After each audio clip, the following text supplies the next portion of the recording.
Welcome back to my YouTube channel. Again, this is Jim. At ito na post ng Barbinatics as ni Miss Barbie Fortesa sa kanyang IG story. Soon daw, yung Penthouse 77 or P77. So, sa post nga ni Barbie Fortesa kahapon ay day 8 na sila ng shooting ng Penthouse 77.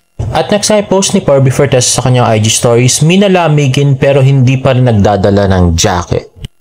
At may mga cute na comments si David sa kanyang cute na basketball video kahapon. At ito na nga yung mga comments niya. Tinanong ni Real, bakit ka pumanig kay Ibarra, Hiroshi? Ang sagot ni David Licauco, si Ibarra ay aking amigo, ngunit si Yuta ay nakayayamot kaya hindi ko siya ibig gawing kaibigan sapagkat si Aderina ay aking iniibig ng tunay na dating si Binibining Clay. Oy, wow.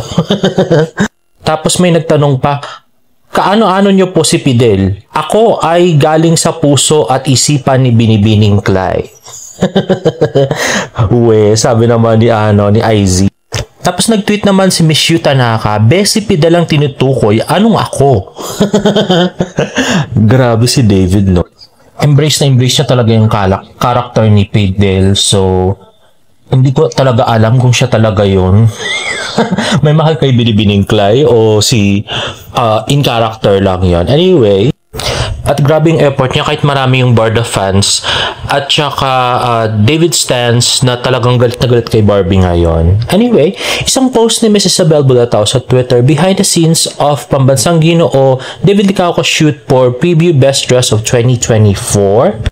And let's watch this video. In fairness, gusto ko yung kanta, yung kay Lee Seung Gi, yung sa yung sa My Girlfriend is a Gumiho. Ayan na nga, napaka-cute na si David with this oversized pants and jacket kanina. Ayan, napaka-gwapo si David. At ito, David Licauco for Oppo. Let's watch this. Hi Oppo fam! Get 10% off on selected services and free labor service every 10th to 12th each month. Visit the Oppo Care PH Facebook page for more information, and happy Oppo Service Day, fam! At ayun naman pala, para sa Oppo naman pala yon.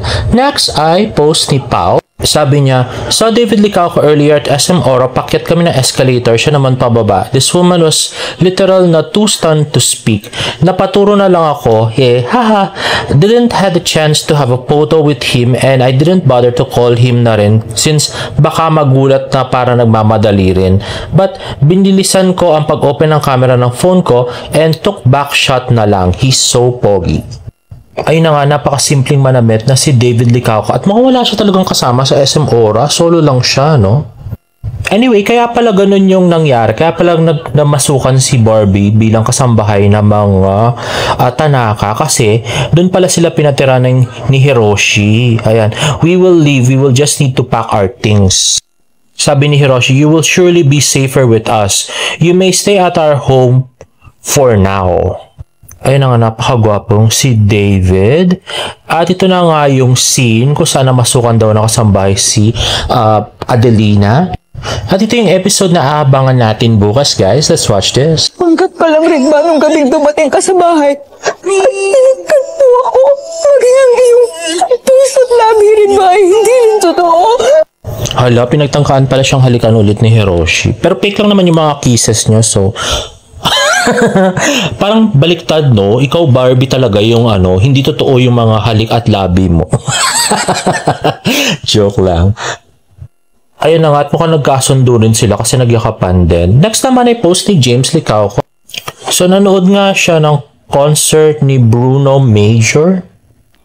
Ayun na nga, so hindi ko masyadong kilala tong artist na to. Hindi yata ako masyadong nakakapakinig ng radyo. Pasensya na guys, I'm kinda busy. Hindi ko kilala itong artist na to, guys. But anyway, pinanood siya ni James.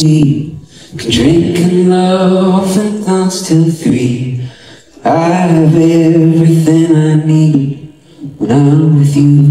Ayun na nga, James enjoying watching concerts na rin kagaya ni David. And next naman, hala, may pa-Zoro-Zoro na rin si James at pa-topless siya. Di ba cute? At next ay post ni Tita Eden at saka ni James. Galing daw kay Wincy Chow yung handmade daw yung jacket na yan, guys. ayun na nga, at mukhang pumunta sila sa isang resort. Kasama si Tita Eden. At ito naman, medyo natawa lang ako kaya pinost ko. Dinala daw sa Marineford si Alice Go. Kalaban na rin siya ng isa na rin siyang wanted sa One Piece. Grabe. Anyway guys, if you like this video, please give it a thumbs up and please subscribe to my YouTube channel for more Bardo updates. See you in my next vlog. Bye!